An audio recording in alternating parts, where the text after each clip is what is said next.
Here's an interview with Tanner Murtagh, who's a clinician working with clients in the same field as me, and he's based in Canada.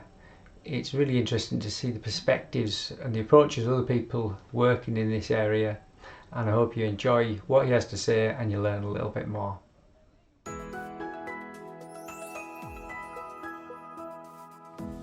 So Tanner, thanks very much for having some time with me from halfway around the world. Yeah, of You're, course. you're in Canada, but Canada's a big country. Whereabouts in Canada? I'm in Canada, so I'm in Calgary, Alberta. It's it's on no, I'm messing it up. It's on the west side of Canada. It's a pretty big country, so we're on the west side. Yeah, Um, it's huge. And what's metaphorical to me is that we're on different sides of the world, but if we approach the topic that we're both fascinated in, we come at it from very different perspectives. From yeah. our starting points in our careers, I'm a physio.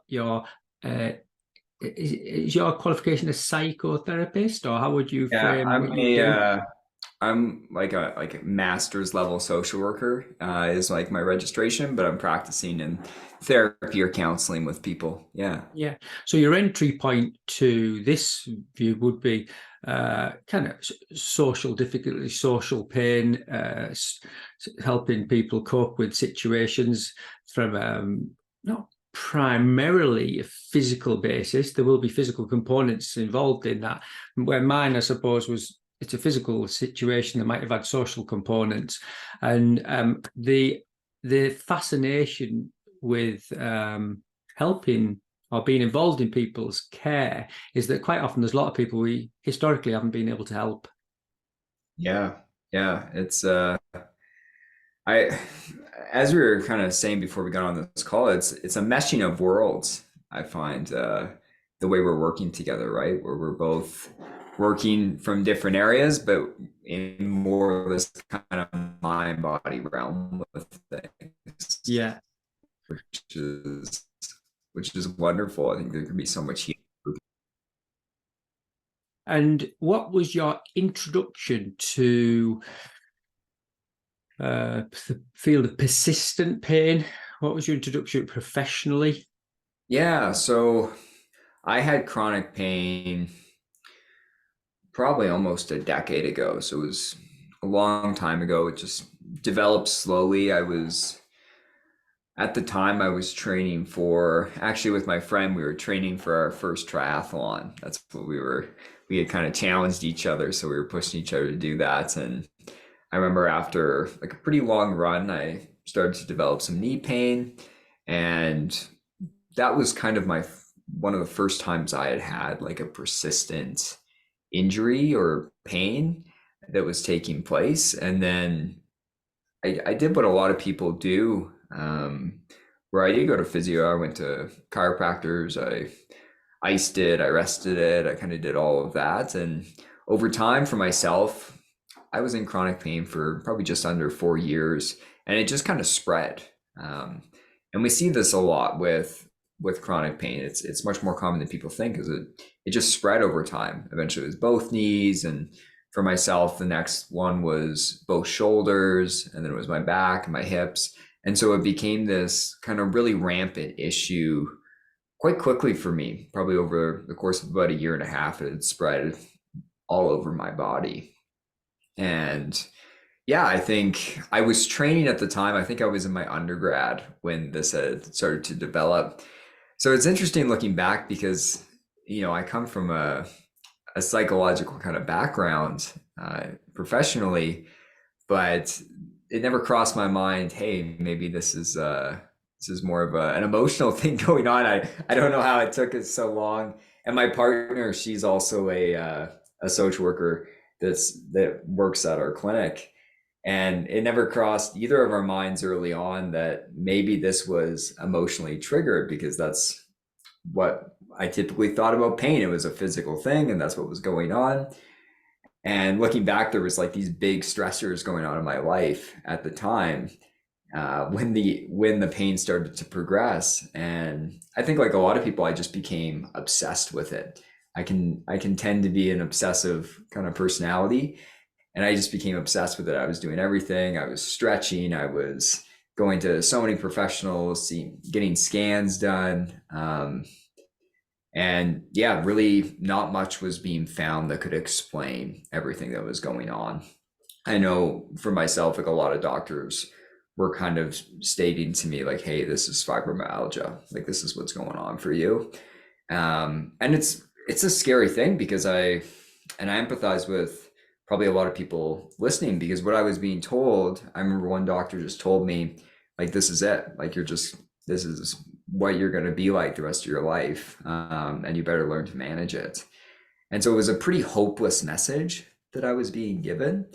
And so for myself, at one point, I was searching around online on YouTube and came across some videos about Dr. Sarno, of course. And through that, I was resistant at first, but then slowly with some of Dr. Sarno's work at the time, Dr. Schuberner's book had come out maybe a few years earlier. And yeah, it was quite remarkable. It was life-changing for me, probably over the course of, I think back, it was a while back, but probably over the course of about 4 months, my pain was no longer chronic. Like it was steadily reducing. And I was doing a lot of work, and, you know, for people listening, I definitely had an edge to some degree because I was trained in therapy. So I knew a lot of kind of this background and how I could apply things. So it really took off for me. I was kind of really involved in the emotional work, did some journaling, some of the work of Alan Gordon, more like somatic tracking for sure. And there was a lot of exposure that I explained that happened for me. Like I had to do this graded exposure because by the end, Drew, like I really wasn't moving my body. Like I was so avoidant that I was off work for a period. Like I basically wasn't even walking around. And when I was even watching TV, thinking back, like I would either sit in this like very straight back chair with like a towel rolled under my lower back, or I would lie down on the ground and kind of tilt my head. So it was just affecting every area of my life. And so even though my pain wasn't really chronic after about 4 months, it probably took me another 4 months or so to like steadily work my way back. And eventually I was able to go to the gym, which was remarkable for me to be able to lift weights from someone who had thought my body was so fragile for so long. So it was a big turnaround. And so that's my long answer to your question here, but that's really how I started to get into treating kind of more mind-body concerns with people, like chronic pain, chronic symptoms, and using more a psychological approach. And yeah, in Canada, we have a clinic with a team of therapists where we're all doing this work. And I don't know what it's like in London, but in Canada, there's not much awareness of this. Like we're a small clinic, we're only 4 or 5 therapists. And I think we're the biggest clinic in Canada in a massive country that's doing this work. So we're slowly catching up, but we're working our way there.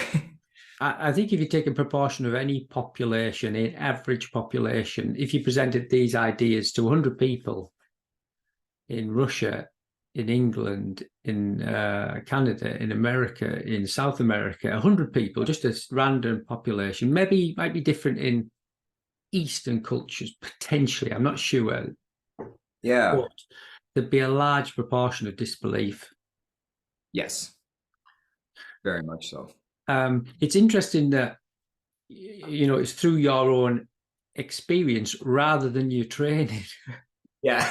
that you've entered this. And I'd say the same for me, actually. I didn't have the same depth, I wouldn't say, and range of symptoms all in the time, but I can recognize patterns over my youth and adolescence and professional life as a footballer before I was a physio. So kind of was quite happy to push the body to its limits and go through the pain of that to get achievement, which which is okay, but it can be like any coping strategy. It can be overused, can't it? Whether it's a fight response or for praise or just for safety or freeze Yeah. response, they're just simply coping strategies that have been amplified unconsciously by pretty much everybody who finds themselves in persistent pain.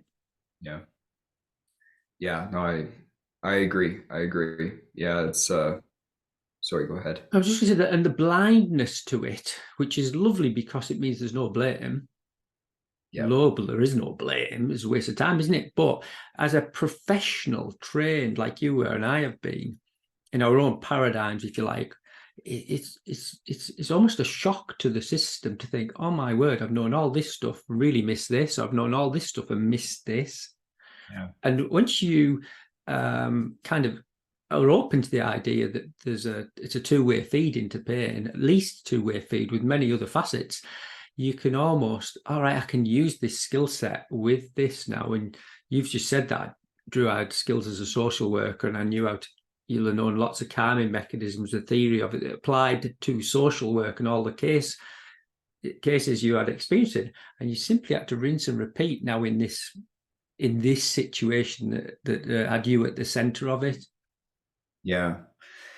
Yeah. It's interesting because as you and I both know, like there's just such a limiting belief about chronic pain or symptoms in our society and what kind of triggers them. And I want to be careful here too, because when I started doing this, when I started the clinic, there was actually much more openness from lots of professionals, like reaching out to me, just wanting to know what this world kind of entails and how we can treat things in this way. But there's definitely barriers in terms of some of that. There's definitely barriers out there, I think. Even with like insurance, right? Like I think about like long-term people on long-term disability, what's the appropriate treatment that's provided? What's the treatment that insurance companies are willing to pay for? Like there is very limiting things that take place as a result there. It's unfortunate because I think it limits a population of people where their pain or symptoms are more, neuroplastic, as I call it, or, a brain and nervous system issue where the body actually isn't fully explaining why these symptoms are occurring.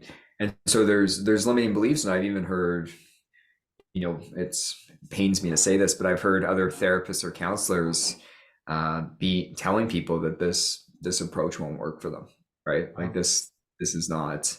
And so it's, I think there's an openness that's happening slowly.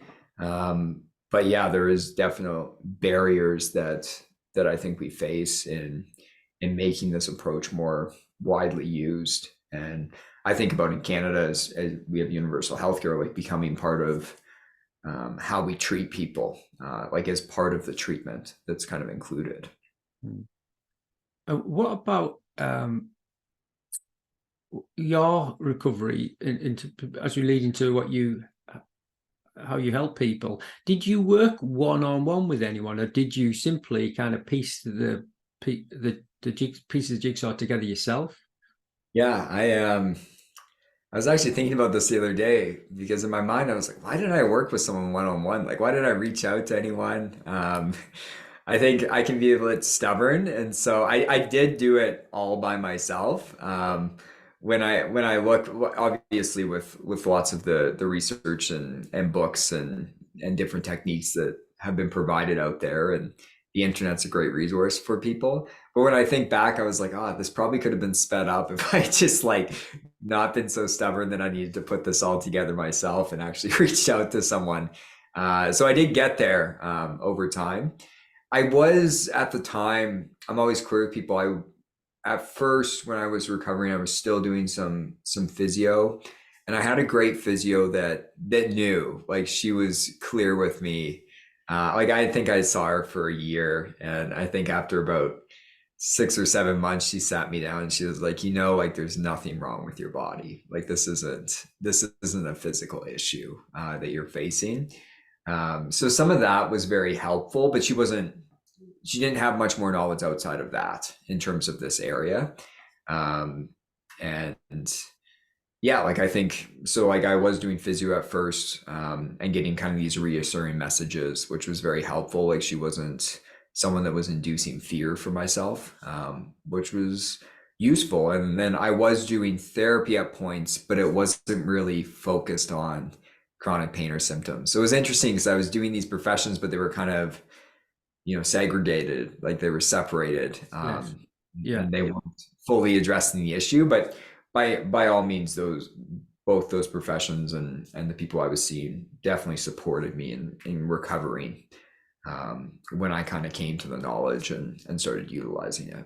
Yeah. I think it can be very helpful to have someone physically examine you objectively without overlaying their own bias or fears, Yeah. to say, look, actually, you do have these pains, you do have these restrictions, you do have this manifestation, but actually, structurally, you are sound. Oh yeah. You are sound. And then if there's a transition to, we know there's other mechanisms behind this that you can actually feather in. If that's the same professional, great. If it's not, or there's some allied professionals that they can move towards and say, okay, these are things you'd be beneficial in working towards. Now that we know this, it's almost like a transition. The awareness, first of all, the thoughtful thoughts around movement and the body and the fear that's embodied because of those thoughts, it stops or slows down a little bit. Then you can move to the next kind of, okay, what else? What can I do with these triggers that appear that are painful? Yes. How can I process that, and what are the mechanisms of doing that? So did you, obviously you might have this 4 months of settling down and 4 months of progressing and getting to recovery. How do you approach this as right, I'm going to set up a practice around this? How did I approach it myself or with No, when people you've got recovered, you obviously don't want to do a shotgun approach with patients. So let's try this, like you did yourself, beta test everything. Yeah, yeah. You thought, right, there's something in this, and it's Yeah. evidence from. How did you pull it together? Was it the formal training you did with pain reprocessing therapy, or what were your thoughts? How can I package this so it be neater and tidier for another person? Yeah, so we've done a lot of work in my clinic of like pulling from different, because there's so many great models that are out there. And so we really have done a lot of work in pulling from different things to make this really succinct model that we try to utilize with people, right? And things that we pull from are pain reprocessing therapy, of course. Some of Dr. Howard Schuppeter's work, and Dr. Longley, for emotional awareness and expression therapy. We're pulling some from, there's a therapy model called somatic experiencing. There's a theory called polyvagal theory, which is a really theory of the nervous system that really helps us understand why chronic pain and symptoms develop, with the communication with the brain and nervous system. So we're pulling from all these different things to kind of piece together, somewhat of a succinct model that we use with people. And when I'm working with people, it's almost like these kind of 5 areas that we try to cover, like these 5 topics. And for myself, like some of these were very important. So we talk about the brain retraining and the exposure, right? So this is really what pain reprocessing therapy is about. And I imagine with physio, you probably do a lot of this stuff with people with just like the graded exposure, as well. But a big part of my healing is I needed to slowly push the line and teach my body, like, hey, you're actually safe to sit in this position. You're actually safe to walk. You're actually safe to do these things. And so we do a lot of that because we need to kind of retrain our brain that, hey, like there's a miscommunication going on here. Like your body's actually okay. It's just the brain is, kind of stuck in survival mode right now. And as a result, it's misinterpreting things. So that's a huge piece that we work on with people. Even before that, sometimes we're talking about like the thoughts and beliefs that people have. So, that's why Some people just recover from just the education. They just learn about it. There's a set of people that just learn the education. Their thoughts and beliefs completely change, and as a result, that's enough. Like sometimes that's as far as we get with people because that's all they need. For others, they need the brain retraining and the exposure. So those are kind of like two components that we really try to tie in with people. Um, Another big area is emotions, right? Like learning to actually feel safe with emotions when they're taking place. So I've had this experience even with the odd pain symptom that I have every now and then is usually it's when there's difficult emotions happening, I'm dysregulated and I'm not actually working on approaching that or being feeling safe with it. So for a lot of people, we're focusing on like not making difficult emotions go away, but how can you approach them and feel safe with them in your body as they're taking place. And another big area that I'm really passionate about is really like nervous system regulation and processing trauma. And for a lot of people where their nervous system is really dysregulated, so they're caught in like fight, flight, freeze, shutdown, kind of chronically. A lot of times that means that the thoughts and beliefs, the brain retraining exposure is not enough. Because if we're constantly in fight, flight, freeze, shutdown, it's incredibly difficult for pain symptoms, for physical sensations to start to reduce.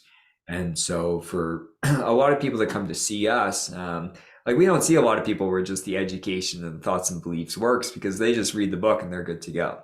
But for a lot of people where there is a lot of dysregulation or there is significant childhood adversity or trauma in the past, that needs to be processed and we need to work towards regulation. So we do a lot of kind of polyvagal approach to that. We do a lot of somatic practices with people to create a sense of regulation and work through trauma. I can't say the number of times that someone's worked through trauma and their pain and symptoms greatly reduce as a result.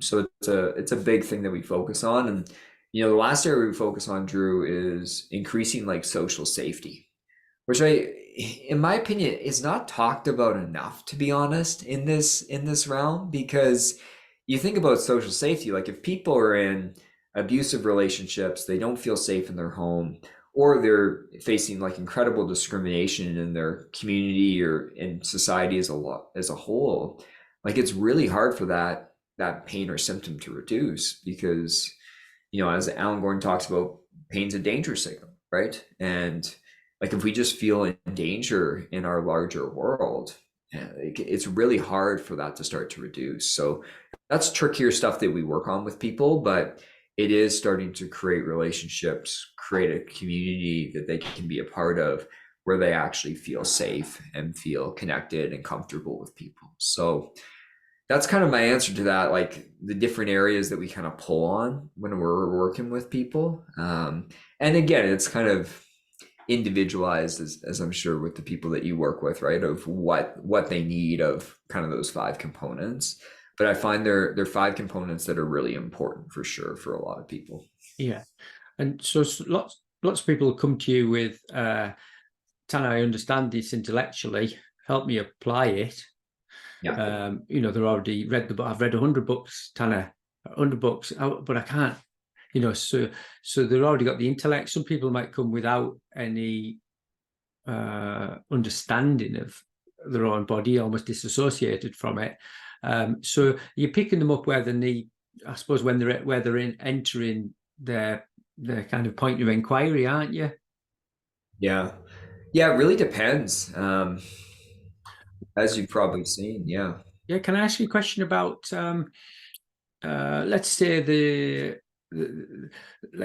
structural and musculoskeletal elements of the pain, when they come with proof of something or where they come of, how do you address that? Do you get them checked somewhere else, or do you assume that they're being checked by A, B, and C to say, right, we can categorically say you've got these things, but they're not the sole drivers of your pain? How do you address that? Yeah, so this is a tricky one because unlike yourself, we're not physical practitioners. There's a meshing of worlds. So we definitely go off a lot of the criteria that are kind of looked for in Right. terms of neuroplasticity, like neuroplastic pain or symptoms. We go off some of these criteria. Usually, with a lot of people, we're looking for likeliness, right? So we can get a pretty good idea. Like if someone comes in, say, and they're like, "Hey, I've had back pain," they found some degeneration in my spine. Some doctors say, "Hey, this is the cause." Some doctors are saying it's not. I'm just giving you a random example here. And they've had back pain for, let's say, 5 years. But once a year when they go on vacation for 2 weeks, they have no back pain. So, like sometimes you get these exceptions where it's like, whoa, that's a really big exception to the rule of what's going on here. And that's a common example that Yeah. a lot of people experience. So that won't be enough, but we're looking for like, what's the likeliness? If the problem we have in Canada, I find, is there's not enough doctors. Well, there's probably not enough doctors in the world to really assess that are trained in this area. But there's not enough doctors. But we've made a lot of good relationships with physios, osteopaths, chiropractors, where at least they can go in and we can get a sense by collaborating. Like, hey, what's going on in your right? And the people we work very open mind body approach. So there's definitely a collaboration, I find, between professions when we're working with people, just to make sure that we're not treating something incorrectly necessarily, right? Yeah. As we're kind of people. But a lot of times if people have been checked and they really can't find like a smoking gun and there's lots of criteria that are popping out, we usually feel fairly safe to kind of move forward and provide the treatment in this way for people. Yeah, and I suppose that's the same with any assessment of anybody at any time, isn't it? It's taking on balance. What does this appear to look like? And Yeah. invariably, when they turn up with a persistent pain, it's defined persistent because they've had it for a while, and generally the structural things that are sinister have been ruled out, and their pain at that point probably is a collaboration between what they feel physically and what they feel emotionally. So it's unwiring that, isn't it? And saying, okay, the physical elements are real, but we don't have to be too concerned about uh, the physical components of it as a danger, a real danger, as a danger signal, and then maybe looking at how you feel around those danger signals, how you anticipate them or worry about them or predict them or replay them, that actually is the driver of the pain you experience in them. So I suppose once the patient kind of gets to that point, they invariably do fit these criteria, don't they? You're talking about like Alan Gordon has a list of criteria and Dr. Howard Tuber has the fit criteria, doesn't he? They're very, very hard to wriggle out of if you have got persistent pain, aren't they? Yeah. Everyone's got the criteria. They're all kind of the same criteria if you go through them. They're pretty similar. So we kind of could put a package together of what we kind of go off of. But I think it's important to know that, and this would be a hard thing to prove scientifically, but I think a lot of times, at the very least, it's a mix, right? Like even if there's something major going on in someone's body, there's a systemic disease, there is some structural damage that's really severe. A lot of times it's a mix. So even when people come to us where there is something clear, there's been so many people we've worked with their pain cuts down, significantly, using this in conjunction with the other physical things they're doing. So I think it's important to know for people that even if there is something major physically going on, that we're human beings. This is how we kind of function. Like our emotions, our thoughts, our beliefs, they are going to affect the level of pain that we're feeling, the level of symptoms that we're feeling. And so I think even with that, like, it's important for people to include that as part of their treatment as they're kind of recovering, right? I think it's kind of best care in a lot of cases. I think you're absolutely right, because people want to say it's either or. Yeah. and nothing. A paper cut isn't either or. Banging your head on the kitchen cupboard isn't either or. Yeah. There's a cut there, but once you've looked at that cut and feel safe around it, the pain from it pretty much disappears. The injury's still there. So even with acute pain, there's both. Even with a phone call from somebody that you hear that somebody you love isn't going to be here anymore for much longer, there isn't any structural damage, but you're a liar or a robot if you say you don't feel it somewhere in your body. Of course, of course. So I like to say it's okay to have both components. It's totally human experience, the physical experience and the emotional experience, thoughts around it, and the cues that trigger everything related to it. And I see a lot of the forums that say mine's structural and yours isn't. And no, yours is. I understand that it's in your head, but mine's structural. And I think you're missing the point. Yeah, Missing the point. I know we're so black and white in our thinking, right, around it. And it's interesting because I have a YouTube video where I just kind of share my story in detail, right, what I went through. And I talk about how I was, as I mentioned to you, training for the triathlon, and my knee, like, it started hurting. And people really wanted to know, like, did you injure your knee? Did it just come on? Like, they really wanted to, like, place it. And I don't know, like, maybe I injured my knee. Either way, it escalated to a whole nother level after the fact. But it's just so interesting that people want the very clear black or white answer. And I think, yeah, like it kind of pigeonholes people, right? Of what treatments are then effective for them because they've placed themselves in one camp. It is really a fascinating area of practice, isn't it? And I'm 26 years qualified. I'm not too sure how long you've been a social worker, Tanner, but you look a little younger than me. Yeah.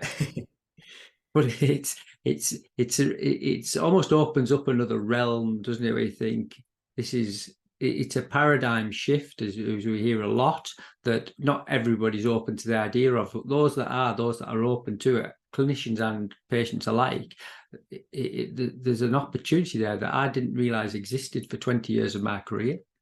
Yeah, I think it is a paradigm shift, and yeah, so many people have talked about it in that way, and I think we're kind of in the midst of it. I really look forward to, the next decade of how things will progress worldwide with some of this stuff, because I think so many professionals in all different professions are starting to come to some of these ideas and really be open to them, which I think is phenomenal. Like, I think it's gonna better client care for people that are seeking treatment, no matter who you're going to. Like, I think that's kind of my my secret end goal that I'm always working in, and I'm sure for yourself as well, where we do a lot of like presentations and just talking to clinics and trying to get people to be very open to this. And I think be very open now that there's like more evidence based that these treatments can be very effective. And I think as that's starting to open up, there's a flood of people that are really opening their mind to some of this stuff. You get much pushback? I got some pushback. I've been hung up a few times. Been hung up on a few times. So there is pushback for sure. Not as much as I thought there would be. Like, our clinic's only been around for just over 2 years, and so when I started it, I was like, like, this is pretty fringe. Like, I don't know how this. Like, there's been a lot of people that are very open. There's been a lot of people that have been, very closing the door as quick as they could, kind of thing. So it's hit and miss. But I have done a few presentations to like big groups of like doctors and surgeons. And I can't tell you, Drew, when I was preparing for this, I was pretty nervous because I was like, I don't know how this is going to go. And there was a few hard questions, but the vast majority of them were very open to it. They were glad to hear what they knew for so long now has a potential solution. I think that's what they were happy about, because I remember I was talking to a shoulder surgeon, and he presented right before me, and he was fascinated, really open to the idea, and he was so happy that there were solutions now, right? That there was like effective treatments that could be offered to treat pain and symptoms in this way. So I think we are turning a corner, which is wonderful to see for sure. Yeah, and I like the professional boundaries that are coming down. That whenever I've done a couple of, I like you, I kind of happened upon this by accident, maybe in the more alternative field, and came through it through like hypnotherapy and NLP, and then I started to look at the research around it and the physio world and beyond. But when you look beyond it, really, professionals can come at it from all different angles and still deliver a fantastic service for people. So it's almost these professional names we have, I almost don't like them a little bit. I just think, oh, that's just tribalism. Some people say, oh, the physio shouldn't be talking to people about chronic pain if you're not a psychologist, and silly things like that. And how do you get across talking to people when you're the physio? I'm like, what? Humans talk to humans all the time. What makes it? Who determines who's the patient and the therapist? It's a flip of a coin. It's a flip of a coin. Within 3 months, it could be the other way around. Any of us could become a patient within about 3 months of things that can happen in life. And it's really just human interactions that, when you distill it down, it's listening to people, isn't it? And it's acknowledging that what they've experienced, looking at all of the components in the pain and exploring them in a compassionate way. And the patients often bring the answers up themselves when you give them enough time and boundary to do it. Yeah, it's so fascinating, because like when I did my master's degree, pain wasn't mentioned once, I don't think. Not once. Like, and I had already recovered, so I knew I was working in this direction. Like, this is where I wanted to work. But not once was it mentioned. Not a single time. Not a single time was even mentioned in my master's degree that trauma could trigger chronic pain and symptoms, which is a pretty psychological thing that you think would be mentioned. And that deeply concerned me, because when you actually start working with people, I remember early in my career, I was working in like public health and just like general mental health treatment, nothing pain or symptom focused. It's like every fifth person walking in the door, they have chronic pain or symptoms that are going on, right? And you're right. It's just so segregated, and people are scared to edge into other areas. But as a result, then we provide poor care overall. So I think I'm hoping that's where things progress, as you're saying, right? Like more physios are willing to talk with people about like, hey, what's going on emotionally? More psychologists, social workers, therapists are willing to edge their way into treating chronic pain and symptoms in this way, right? So like I think it can be just so important for healing for people that we start to break down those walls a little bit. Well, I know that, again, we mentioned beforehand that you produce lots of free content on Instagram and YouTube. And if you're happy, I'll share the links to that in the details or the information below wherever this gets posted, so people can kind of listen to you a little bit more. I'm fascinated listening to you, Tanner, and I'm kind of a follower of you and your work. And there's something of a tribe developing amongst clinicians. We kind of like to feel our own sense of safety when we're talking about strange things, and otherwise you look like the strange man in the village on your own, don't you? Yeah, you do. Yeah, it's nice. It's always nice to talk to people. I appreciate you spending the time to have this interview, because it's always refreshing, especially when you have an interview where someone's like in the same realm, and feel a little bit relief where I'm not going to have to spend half an hour convincing someone of this. Yeah, it is nice. It's a comfort, because you might spend, and I know I work in a conventional physio clinic, but people will come with patterns of pain that are distinctly linked to other things, and it's a tough sell sometimes. You got to wait your moment, and sometimes it doesn't always happen. So it's easier when someone actually comes in with a belief-based system, say, "Oh, come on, I think you can help me with this situation. I'm not too sure how." But it's certainly comforting when you're pushing on an open door and having a chat with you to kind of see your perspective, because I'm sure I can learn lots from listening to you and that field, just because of where my basic training was all those years ago.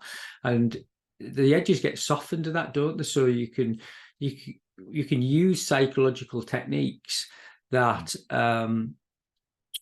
that may not have historically felt sat with the profession. You could encourage someone to move and do exercise, even though you're not a physio. We don't need to have that hat on to say, "Oh, you must do these many exercises." You can suggest sensible steps forward in the physical realm without thinking you're crossing over professional boundaries. And that's what I love about this persistent pain field, is that you can just find an entry point and some place of comfort. And if there's things that are beyond the scope of any practitioner, there's always somebody else who might have a view on it that's a little bit more depth if it's needed, where you can refer to, isn't there? Yeah. Yeah, it's great. Everyone comes from like a different angle. And right back to you, Drew, like I've learned so much even just watching your little Instagram reels. We're following each other's content. This is great. But Backslapping. yeah, I'm used to your style of reel where you're walking around. I mean, we all. Yeah, I like Yeah. it. Good stuff. Well, long may your new practice become an old one and well versed in help people recover from persistent pain. You and all your colleagues, Stan. It's a pleasure chatting to you. I'm very grateful for your time. Yeah, it was really nice talking to you too. Thanks so much. I'm going to press.